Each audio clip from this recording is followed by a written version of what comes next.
talk and let the last word is Roman.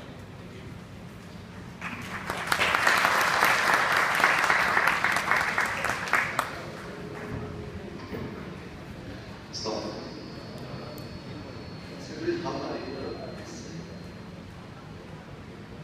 Hello.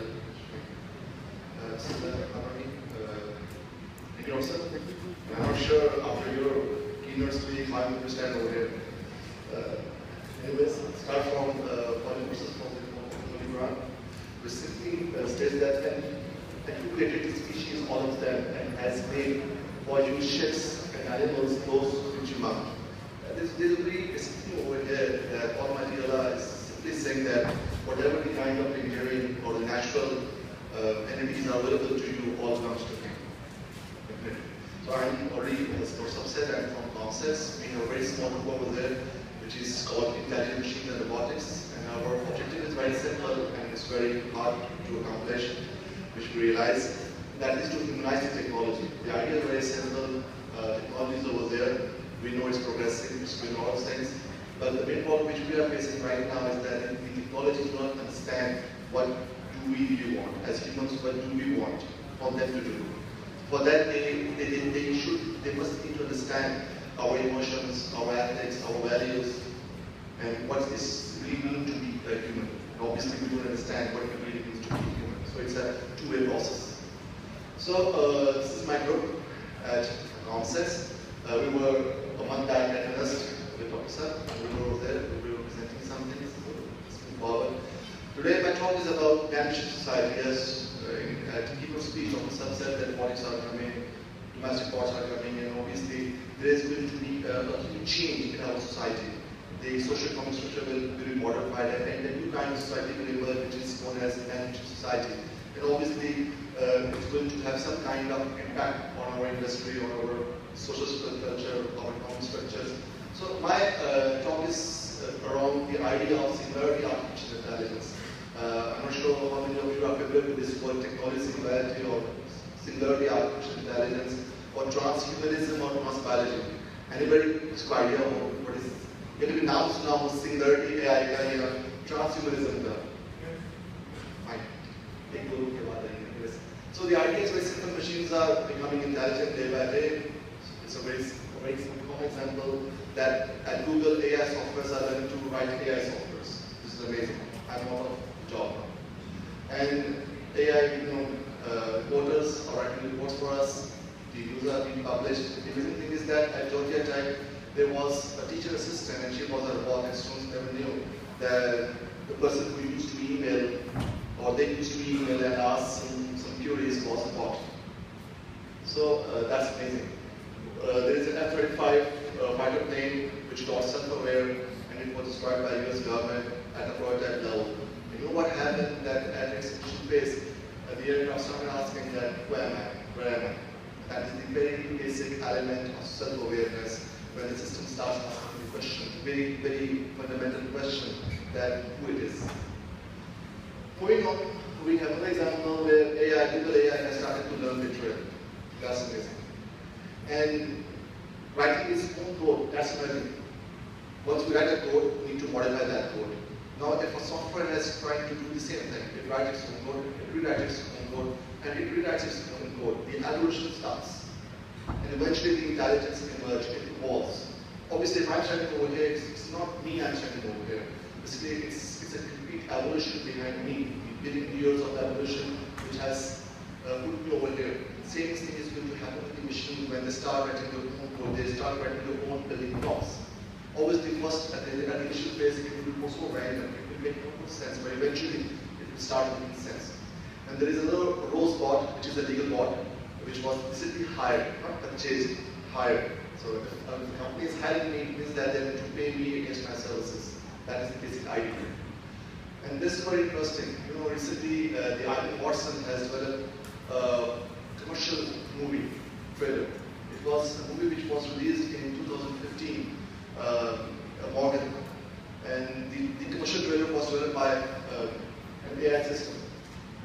This is obviously what the IBM Watson did is it actually saw the complete movie, performed the sentimental analysis, dialogue analysis, music analysis, theme analysis, script analysis, and eventually try to pick out all those segments and compile those segments to formulate some kind of commercial trailer.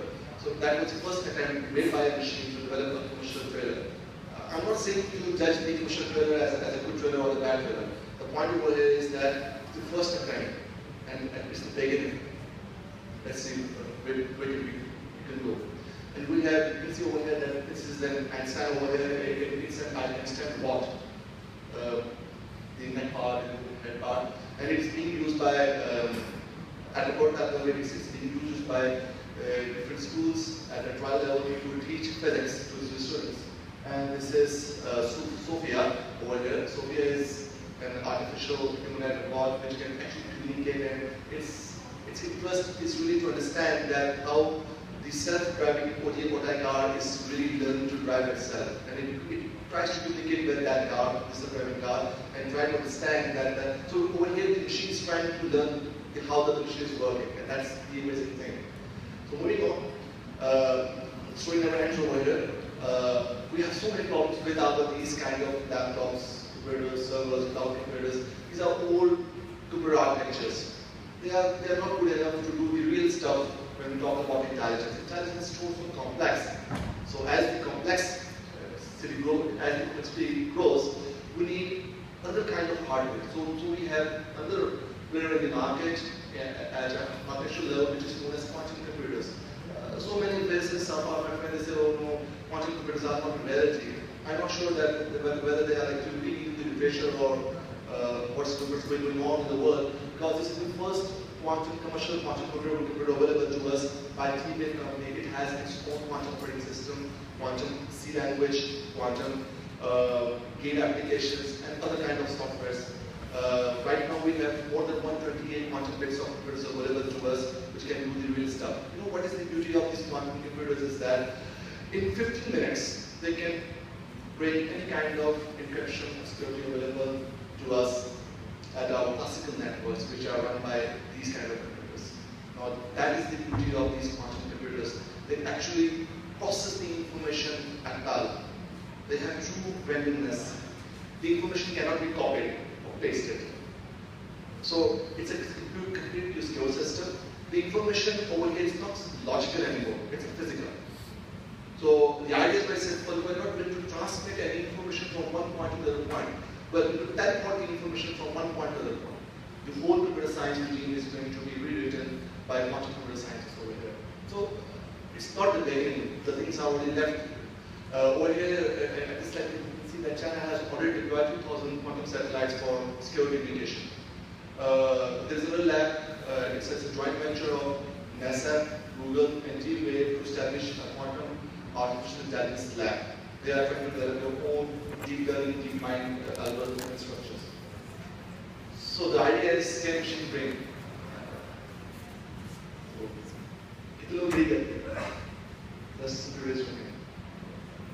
14 charts. Let's see.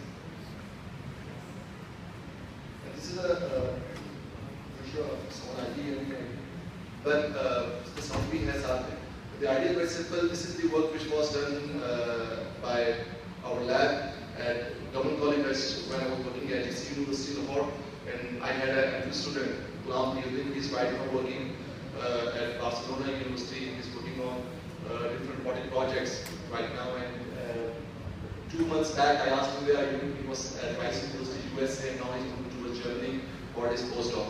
So this was the a kind of a simulation which we did by modeling long-term memory, short-term memory, the same kind of structures which we as people have in our brain. So the idea was that during the process of memory consolidation, when the memory contents are transferred from your short-term memory to the long-term memory and day memory, and these contents are being linked together to form a new kind of memory structures.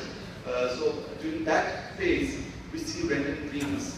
And what happens in those dreams is that maybe I might be seeing Rosaire, I might be seeing Dr.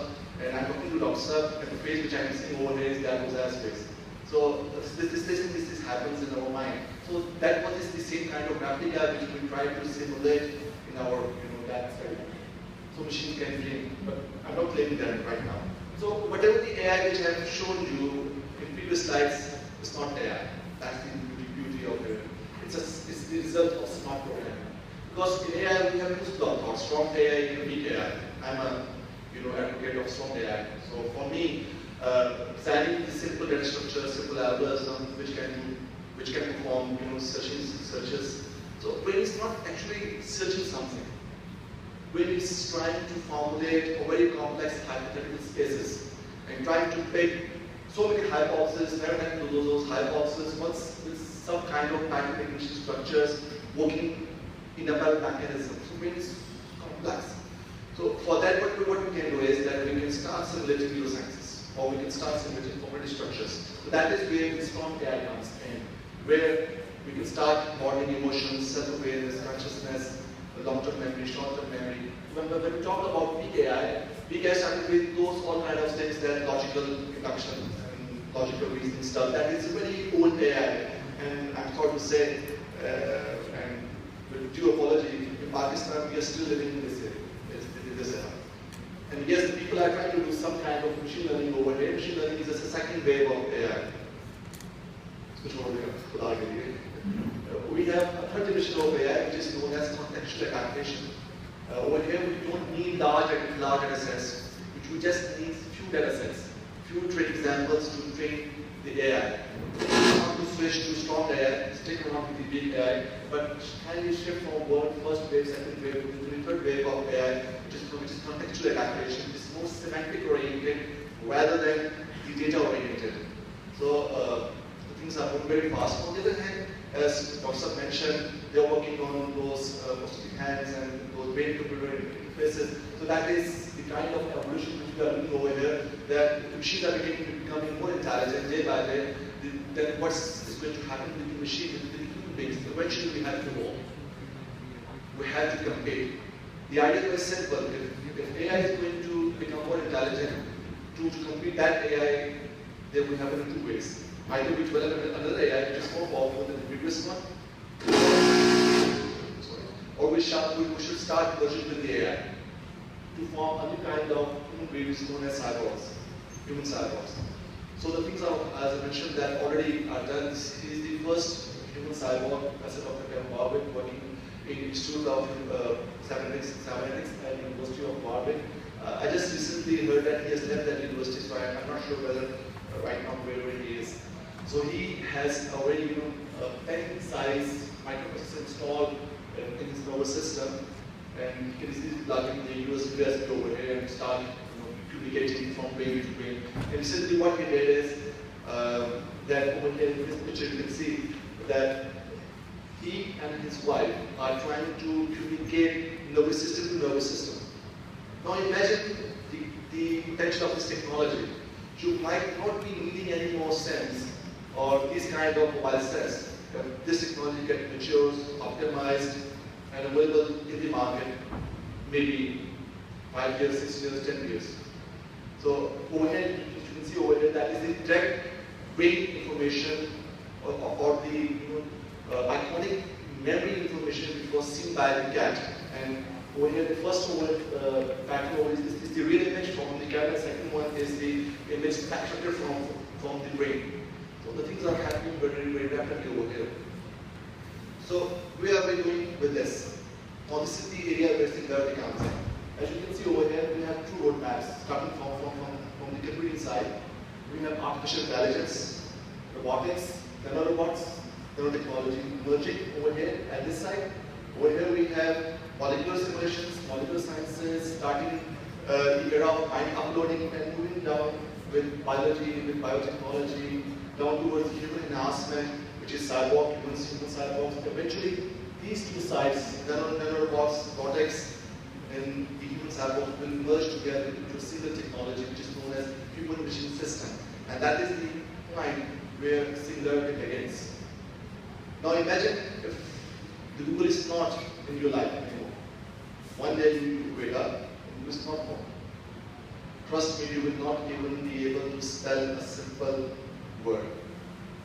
500 words से spell checker निकाल दें और फिर आप spells को देखिएगा और आप check कीजिएगा. So imagine this thing, what we can do with this kind of hybrids. So this is a complete roadmap which was proposed by the actual author, which was Dr. Kevin Warwick. He is right now working as a director of research at Google, and this is the roadmap which was proposed by. I've skipped so many small steps over here. So starting from 2015, as Dr. Saab said in his keynote, that home bots are going to be available to us. So it was predicted in 2015 that household robots would be available. I'm not sure how many have you heard about that robot bot, or I'm not sure that it's a domestic bot which is a robotic vacuum cleaner. So that was already available to us in 2019. Sony started to distribute K9 bot. So the things were very, very rapidly. Moving on to the Russian initiative. India has its own version. So coming to the Industry 4.0, that is where the Singularity and all these are going to play a very major role. So in Industry 4.0, you can see over here that artificial intelligence, cloud computing, industrial robotics, 3D printing, knowledge work, automation system, and all these systems are all over. There is no place for traditional MIS, web-based systems. So कुछ और आगे So eventually, जब ये सब कुछ merge होगा, it's going to start merge. Now it's going to go. I'm not sure if you might have experienced that Tomcat thing in your tabs. Children at the home, they are addicted. They are really addicted. One day, my daughter came to me and she said, Baba, I'm going to my Nana's house.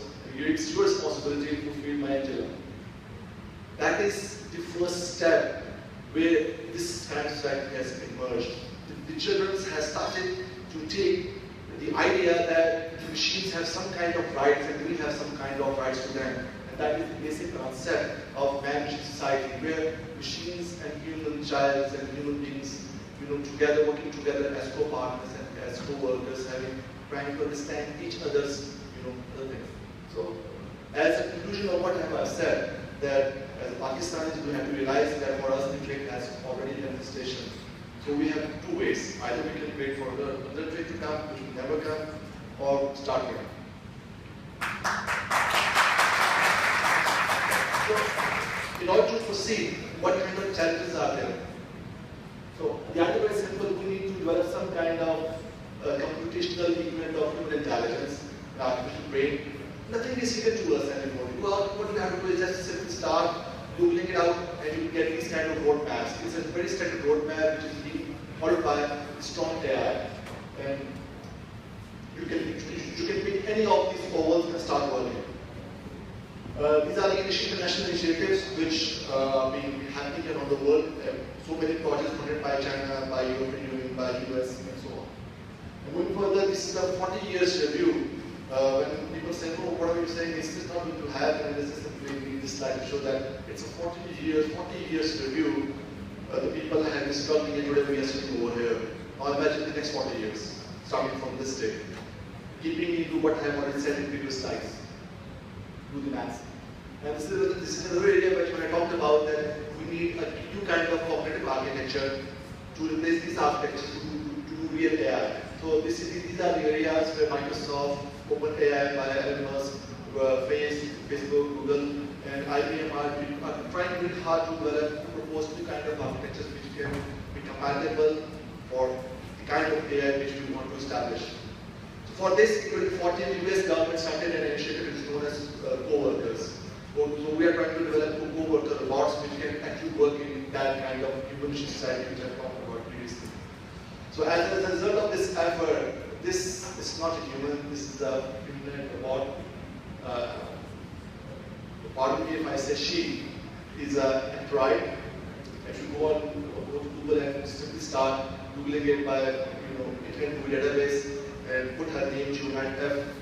So you will see the statement over there that she is an android, she is a female actress, which has worked in Sayonara 2015. So we have machines which can now act for their own self. We don't need Honor anymore to act for them. So moving on, we have good news, bad news. As a result of all these promises, America is seeing that 85% of the jobs will be gone in the near future. These are the list of the jobs which I have searched for on the internet. So first of all, transportation industry, Trust me, there's no carrier anymore. So we have starting from, we do the maths over here, very long figures of workers which are going to lose their jobs through transportation industry, through maids, through squads, through even the chief executives also. My friend over here, where's Yasser? Yeah, sorry, Islam. Islam? Be careful, the chief executives. Anyways, moving on. We have approximately, this is the figure which are saying that in Japan we have 2.78 reports against 100 workers. So you can see that how the whole the progressing. Even I'm not saying that the software engineer because Moni is over here. She can develop no CSS templates, no HTML templates, no WordPress structures. You just give the contents. The AI will decide what kind of website you need. And the Moni is really over here to do that job. So no more web designers are required. Once again, AI software is writing their own software. This is another example where genetic programming is trying to reproduce softwares. That's the reason we have parent software A, we have parent software B. They made and developed a new offspring software, and likewise, we have a complete generation of softwares reproducing, and as a result of this process, right now we have approximately, I think it's about 36 examples, 36 softwares were produced. 15 instances were genetically programmed and were the replica of what we produced previously. 2 were of normal offspring, that is the natural process. And 2 instances were genetically programmed has created an incredible new invention. As a researcher, we published. But against 5 publications, if you develop one patent, that you go to 5 publications, if I'm not wrong. Right? So now imagine if an AI software, a genetic program, can develop a new kind of algorithm for you, which is equal to 10 publications. The kind of novelty, creativity is there. So moving on, the things are happening. So somebody is going to keep you happy about this thing. So the answer is very simple, that you have to start building blocks for what? The Singularity here. Be the part of that era. So how can we do that? The jobs are made. So we need new entrepreneurs which can develop a new kind of AI which is more powerful than the previous one. Quantum AI, nanotechnology, start picking these areas. Maybe I'm wrong, but what I'm saying is that these are the regimes where one should put its intellectual efforts. So as a nation, we should start thinking where we are heading. So eventually what we need to do is to develop a new Pakistan, not that one, Pakistan which is more intelligent, and intelligent Pakistan. So we have a very small opportunity over here in the form of CPEC. Forget about all those political blah blah blahs. But what we can do is we can start digging into it and try to find out what kind of AI-based or robotic-based avenues are out there. We can move towards smart cities. We can start developing smart logistics. We can go for fleet learning. We can go for product service transformation systems, which are eventually going to be AI and robotic-based. So these are the areas which I think that we must explore. So at Onsets, we are trying to address these issues. We have these areas where we are trying to develop our own quantum artificial neural networks, quantum genetic algorithms. That big application was developed using quantum neural networks and quantum genetic algorithms. And we have our own products with reference to strong AI. And this is our platforms on which we are trying to work. This is our cognitive architecture which we are trying to model from machines. And will be implemented using not cloud computing, using fog computing structure. And these are a few results. Students are working. So this graph is very interesting. How do we realize that we are conscious? When it's not actually producing all conscious activities all the time. So there are certain spikes which tells us that you are conscious at a given time. So we hear that these red regions or blue regions, which are near to 1 over here, are spikes which were actually aligned with the FRML results of the human beings, which suggested that in this simulation, our complex cognitive system was able to produce a spike where some kind of conscious activity was found. So finally, what we need to do is, future is now. and will start thinking, Pakistan needs to start its own artificial intelligence, mind-based projects, and cognitive robots. Trust me, if this time is left, you will lose everything. Thank you.